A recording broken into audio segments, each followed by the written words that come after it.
दोस्तों नमस्कार, Z plus news में आपका स्वागत है। बंगाल के चुनाव हो चुके, ममता बनर्जी चुनाव हार चुकी हैं। उनके कभी राइट हैंड रहे शुवेंदु अधिकारी बंगाल के नए मुख्यमंत्री बन चुके हैं। करीब 34 वर्षों 34 इयर्स का कम्युनिस्ट शासन, उसके बाद 2011 से लेकर के 2026 15 साल 14 साल करीब ममता बनर्जी का शासन, और अब भारतीय जनता पार्टी का शासन वहां स्थापित हुआ है। बंगाल में जो हुआ, कौन जीता कौन हारा, ये मेरा आज का विषय नहीं है। चुनाव है तो कोई हारेगा और कोई जीतेगा। हालांकि उसमें तमाम तरह के आरोप प्रत्यारोप हैं चुनाव को लेकर के, या जिस तरह से वहाँ पर सिक्योरिटी फोर्सेस का लगाया जाना और चुनाव आयोग की भूमिका, ये सब तमाम बातें अपनी जगह पर है। लेकिन मेरा आज विषय है, जो टॉपिक है वो है बंगाल में हिंसा। आज दोस्तों ये बात हम डिस्कस करेंगे कि बंगाल के चुनाव में इतनी हिंसा क्यों है, और ये कोई नई बात नहीं है। हिंसा शुरू से है बंगाल में। जब कम्युनिस्ट थे तब भी हिंसा थी, कांग्रेस के टाइम पर हिंसा हुई, और करीब 13-14 साल वहाँ कांग्रेस का शासन रहा। उसके बाद वहाँ पर कम्युनिस्ट आए, 34 साल करीब कम्युनिस्टों का शासन रहा, और करीब 15 साल के आसपास ममता बनर्जी रही। तो बहुत ज्यादा हिंसा है। और वो गुंडे एक ही होते हैं, वक्त के साथ वो पाला बदल लेते हैं। जो कभी कम्युनिस्ट गुंडे हुआ करते थे, उन्होंने पाला बदल के उन्होंने सबने ममता को ज्वाइन कर लिया, टीएमसी के गुंडे बन गए। तो आज ये जानने की कोशिश करते हैं बंगाल में इसी बैलेंस, पॉलिटिकल बैलेंस या राजनीतिक हिंसा बहुत सारे प्रदेशों में, उत्तर प्रदेश में, बिहार में तो बहुत अधिक है, लेकिन बंगाल में पूरे इंडिया में सबसे ज्यादा है। वहां तो अगर आप 2013, 2018 और 2023 के पंचायत चुनाव को आप देखेंगे तो मतलब कि चुनाव लड़ना तो दूर की चीज है, लोगों को पर्चा दाखिल करने का अवसर नहीं दिया गया। मतलब पर्चा दाखिला ही नहीं हुआ। जो टीएमसी के लोग नहीं थे, दूसरी पार्टी के प्रत्याशियों को तो कई स्थानों पर उन्हें नॉमिनेशन करने का ही मौका नहीं मिला, उन्हें अपने पर्चा दाखिले का मौका नहीं मिला। चुनाव लड़ना तो बहुत दूर है। और बहुत भारी संख्या में निर्विरोध प्रत्याशी जीते, जो कि टीएमसी के थे, तृणमूल कांग्रेस के। तो पंचायत चुनावों में व्यापक हिंसा, गुंडागर्दी, मारपीट, अपहरण, यहाँ तक कि घर से उठा करके बलात्कार के मामले और केसेस हैं।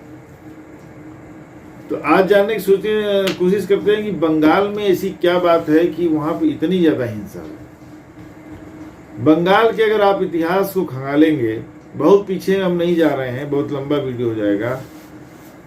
हम ले रहे हैं आजादी के टाइम पर। बंगाल एक ऐसा प्रोविंस था उत्तर इंडिया का, जहां पहली बार ईस्ट इंडिया कंपनी को दीवानी वसूलने का अवसर मिला। मतलब वो गवर्नेंस में आई। पहली बार जो काम सरकार करती है, टैक्स वसूलना, लैंड टैक्स वसूलना, ये काम कौन करता है? सरकार का काम होता है। ये इस काम का ठेका उनको, कंपनी को वहां मिला था। और पहली बार इंडिया में, भारत में शासन का स्वाद जो है ईस्ट इंडिया कंपनी के अधिकारियों ने बंगाल में ही चखा। और वहां पर उन्होंने महसूस किया कि व्यापार से ज्यादा कमाई तो टैक्स वसूली में है या गवर्नेंस में है। पहले उन्होंने राजधानी भी वहीं रखा। बाद में 1911 में राजधानी ट्रांसफर हुई दिल्ली, तो उन्होंने राजधानी वहीं बनाया था, जो प्रेसिडेंसी थी उनकी, कलकत्ता प्रेसिडेंसी।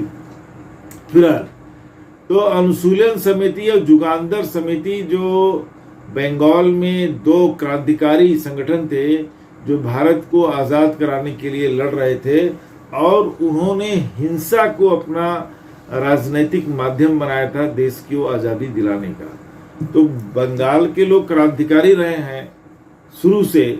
क्रांति आप देखेंगे, इतिहास में पढ़ेंगे तो क्रांति की ज्वाला वहीं से धधकती रही है ज्यादा। और चित्तगांव रेड में जो आर्मी रेड हुआ था, लड़ाई हुई थी, उसका इतिहास अलग है। तो शहादत तो बंगाल के लोगों ने दिया और सबसे बड़े बड़े युद्ध वहां पर हुए। अंग्रेजों को चुनौती देकर के और उनको मार के भगा देने का जो आइडिया था वो भी बंगाल में ही पैदा हुआ। अनुशीलन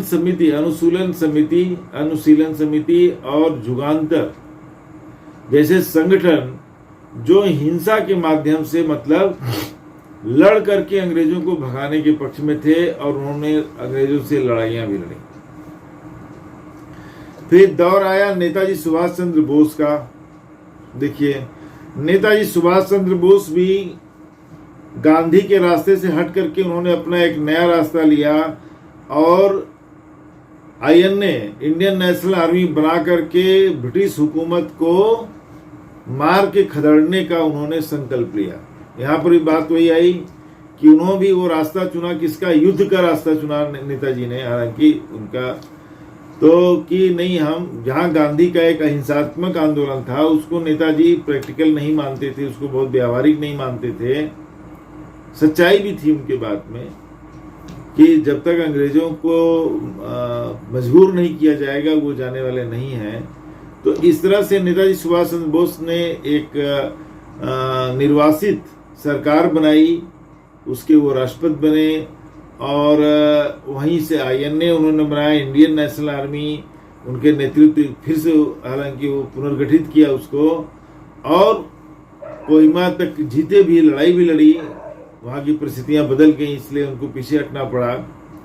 तो नेताजी सुभाष चंद्र बोस ने भी राष्ट्रवाद का जो अलख जगाया बंगाल में, राष्ट्रवाद की जो आग जलाई, राष्ट्रवाद की जो चिंगारी जलाई, राष्ट्रवाद की जो भावना बंगाल की युवाओं में भरी, वो इतनी एक तरह से इतनी जल्दी जाने वाली नहीं है। तो राष्ट्र के प्रति जो प्रेम भरा, जो राष्ट्रवाद का जो उन्होंने भावना जागृत किया उनके अंदर, तो वो कहीं न कहीं अभी भी है। अब देखिए बात होती क्या है कि जब आजादी हुआ तो शुरू में तो कांग्रेस की सरकार आई, लेकिन वहां पर क्या हो गया, कम्युनिस्ट प्रभावशाली हो गए। देश के दूसरों हिस्सों में भी कम्युनिस्ट थे, लेकिन कम्युनिस्ट पार्टी ऑफ इंडिया ज्यादा एक्टिव कहाँ हुई, वेस्ट बंगाल में हुई। बंगाल में कम्युनिस्टों का एक्टिव होने का मतलब क्या हुआ, फिर आ गई बात हिंसा की। कम्युनिज्म क्या कहता है कि हिंसा के माध्यम से पूंजीवादी सरकार को उखाड़ फेंकना। कम्युनिज्म का जो सिद्धांत है क्रांति का, वो यही है कि पूंजीवादी व्यवस्था को हिंसा के माध्यम से, क्योंकि उसका ये मानना है कि जो पूंजीवादी लोग हैं वो आसानी से अपनी जगह छोड़ने वाले नहीं हैं। पूंजीवादी लोग किसानों और कामगारों के लिए अपनी कुर्सी जल्दी से नहीं छोड़ेंगे। इसलिए कम्युनिस्टों ने या कार्ल मार्क्स ने भी उस पर कहा है कि आपको हिंसा का रास्ता लेना पड़ेगा और तभी ये जो हजारों साल से काबिज है देश के संसाधनों पर उन्होंने कब्जा किया हुआ है, वो तभी छोड़ेंगे जब वो मजबूर किए जाएंगे। तो कम्युनिस्ट आंदोलन वहां पे मजबूत हुआ, तो कम्युनिस्टों का तो आधार ही था हिंसा। वो तो सरकारों को ओवरथ्रो करना चाहते थे, उखाड़ फेंकना चाहते थे, हिंसा के माध्यम से कम्युनिस्ट क्रांति करना चाहते थे। तो बंगाल की युवाओं ज्यादातर हिंसा के या इस तरह की चीजों में युवा ही सामने आते हैं, युवा ही प्रभावित होते हैं। तो बंगाल की युवाओं में हिंसा की भावना भरी गई, हालांकि वो अपने एक विचारधारा के लिए भरी गई, कम्युनिस्ट रेवोल्यूशन की बात की गई। इसी वजह से कई कम्युनिस्ट पार्टी ऑफ इंडिया को बैन भी किया गया, और जब बैन हटाया गया इस शर्त के साथ कि कम्युनिस्ट जो है मुख्य धारा में लौटेंगे और संसदीय लोकतंत्र में वो चुनाव लड़ करके अपनी बात कहेंगे जनता से, वो हिंसा का सहारा नहीं लेंगे, ना ही हिंसा का प्रचार करेंगे। तो इस तरह से कम्युनिस्टों का एक अपनी विचारधारा थी और युवाओं का वो ब्रेन वॉश कर रहे थे और युवाओं में हिंसा के माध्यम से व्यवस्था को परिवर्तित करने का वो सोच रहे थे, व्यवस्था को के लिए लड़ रहे थे। चुनाव के माध्यम से 77 में उनकी सरकार बन गई, हालांकि वो हिंसा छोड़ चुके थे। कम्युनिस्टों का जो विचारधारा थी वो भी सामने आई और भारी संख्या में जो बुर्जुआ क्लास जिसको बोलते हैं, कि समाज का जो 80% हिस्सा है, जो गरीब है, वर्किंग क्लास है, जो कृषि में काम करता है, एग्रीकल्चर लेबरर्स हैं, तो इन युवाओं में भी उन्होंने वही भावना भरी कि भाई लड़ के अपना हक लेना होगा, लड़ के अपना हक छीनना होगा, और ये आसानी से पूंजीवादी लोग गद्दी नहीं छोड़ने वाले हैं और इनको हटाने के लिए हिंसा का सहारा लेना पड़ेगा। और आप समझिए कि 34 वर्षों तक कम्युनिस्टों का शासन रहा। कम्युनिस्ट दौर में ही हिंसा को वास्तव में बढ़ावा मिला बंगाल में, और धीरे धीरे अपने राजनीतिक विरोधियों को खत्म करने का माध्यम हिंसा को बनाया गया कम्युनिस्ट शासन। विरोधियों के ऑफिसेस फूंक दिए गए, विरोधियों के कार्यकर्ताओं को मारा पीटा जाने लगा, विरोधियों का जो भी अगर विपक्ष के रैली में जा रहा है, विपक्ष का झंडा ऊंचा कर रहा है, उसको मारना पीटना, घरों से झंडे उतारना, उनके ऑफिसेस को फूंक देना, तो मर्डर, बहुत सारा, तो बहुत ज्यादा हिंसा हो रही थी राजनीतिक विरोधियों को डराने धमकाने के लिए कि लोग चुनाव न लड़ें, लोग प्रचार न करें, लोग घरों से वोट दें। यहाँ कम्युनिस्ट शासन के बारे में कहा जाता है कि ऐसे इलाके जैसे मान लीजिए मल्टी स्टोरी बिल्डिंग्स हैं, अपार्टमेंट्स हैं, जहां ये मालूम था कि ये लोग कम्युनिस्ट को वोट नहीं करने वाले हैं, कम्युनिज्म को नहीं फॉलो करते हैं, अपर कास्ट के लोग, तो उनकी सोसाइटी गेट्स पर चुनाव के दिन ताले लगा दिए जाते थे बाहर से कि ये लोग वोट देने के लिए ना निकलने पाए, और धमकी अलग दी जाती थी कि निकले तो खैर नहीं, तो वोट ही नहीं देने दिया जाता था। तो बंगाल में हिंसा का बहुत ज्यादा इस्तेमाल किया किसने? कम्युनिस्टों ने। दूसरा, उन्होंने बांग्लादेश से भी काफी लोगों को आने दिया मौका। तो कुल मिलाकर के कम्युनिज्म में भी हिंसा थी, और ये हिंसा की संस्कृति बंगाल में अबाध रूप से फैलती रही। फिर दौर आया ममता बनर्जी का। जिस कम्युनिस्टों से ममता बनर्जी लड़ रही थी, जिस कम्युनिस्टों के खिलाफ उनकी विचारधारा का विरोध कर रही थी, उनकी हिंसात्मक प्रवृत्ति का विरोध कर रही थी, अंत में ममता बनर्जी की पार्टी टीएमसी ने कम्युनिस्टों को भी इस मामले में पीछे छोड़ दिया। उनसे भी ये 4 कदम दूर चली गई। सारे इनके 15 वर्षों के शासन में सारे कम्युनिस्टों के और दूसरे कांग्रेस के लोगों के सब राजनीतिक कार्यालय फूंक दिए गए, जला दिए गए, उनके कार्यकर्ताओं को बेरहमी से कत्ल किया गया, मारा गया, पीटा गया, काटा गया, धमकाया गया, महिलाओं को घरों से उठा करके बाल पकड़ करके उनको खींचा गया, मारा पीटा गया, बलात्कार किए गए। कुल मिलाकर के राजनीतिक विरोधियों पर इतने जुल्म ढाए गए ममता के टाइम पर कि वो उसकी कोई इंतहा नहीं। बताया मैंने पहले कि पंचायत चुनाव में 2013, 2018, 2023 का आप रिकॉर्ड देखेंगे तो भारी संख्या में अनअपोज्ड चुनाव हुए हैं, लोग जीते हैं। मतलब कि विरोधी कोई खड़ा होने की हिम्मत नहीं कर सका, इस तरह से मार काट करके लोगों को धमकाया गया। तो ममता बनर्जी के टाइम पर क्या हुआ कि पूरा रिकॉर्ड ही तोड़ दिया, हिंसा का रिकॉर्ड तोड़ दिया।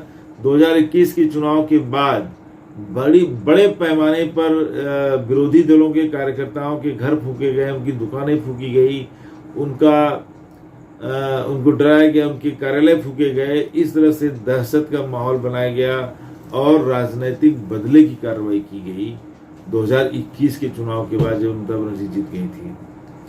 और इसी बीच ममता बनर्जी के बारे में कहा जाता है कि इन्होंने एक और संस्कृति को जन्म दिया, हिंसा की संस्कृति में वसूली का। बड़े पैमाने पर दुकानदारों से, रेहड़ी ठेली वालों से, इनसे बेचारे पटरी वालों से, इनसे वसूली करते, रिक्शे पुलर से। यहां तक कहा जा रहा है कि रिक्शा खींचने वालों से भी टीएमसी के जो लोकल नेता थे, कार्यकर्ता थे, वो पैसे वसूलते थे।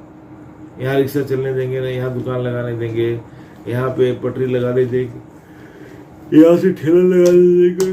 तो वो क्या कहते हैं कि उनसे भी रकम वसूली करते थे। स्ट्रक्चरल हो गया, मतलब कि उनके जो राजनीति का वो हिस्सा बन गया, गुंडागर्दी, मारपीट और अवैध वसूली।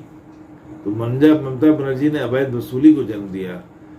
तो बंगाल में शुरू से ही हिंसा का वातावरण रहा है। एक दुर्भाग्य की बात है, हालांकि आजादी के टाइम पर बहुत ही सकारात्मक तरीके से हुआ और देश के लिए, देश की आजादी के लिए हुआ, लेकिन वो कल्चर, वो संस्कृति, वो सोच अभी भी चली आ रही है।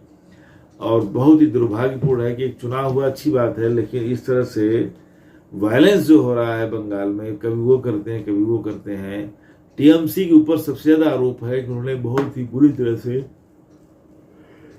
वायलेंस किया बंगाल में। तो ये बंगाल का हाल है। हमने थोड़ी सी कोशिश की है कि बंगाल में इतनी हिंसा क्यों है ये जानने की। मिलते हैं दोस्तों नेक्स्ट वीडियो में किसी और टॉपिक पर। मेरा चैनल सब्सक्राइब करेंगे तो मुझे आपका सपोर्ट मिलेगा। नमस्कार, धन्यवाद।